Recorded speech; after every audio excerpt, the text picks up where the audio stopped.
έβαζα αυτό εδώ το paint, λέει medium είναι oil color.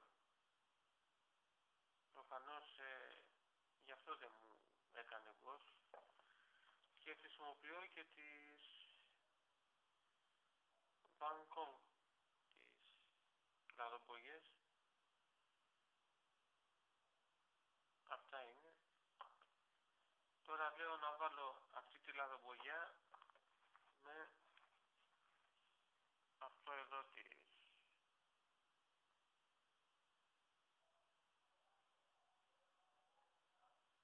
με αυτό εδώ το διαλυτικό, αλλά λέει χρώματα σμάλτου. Μάλλον θα βάλω white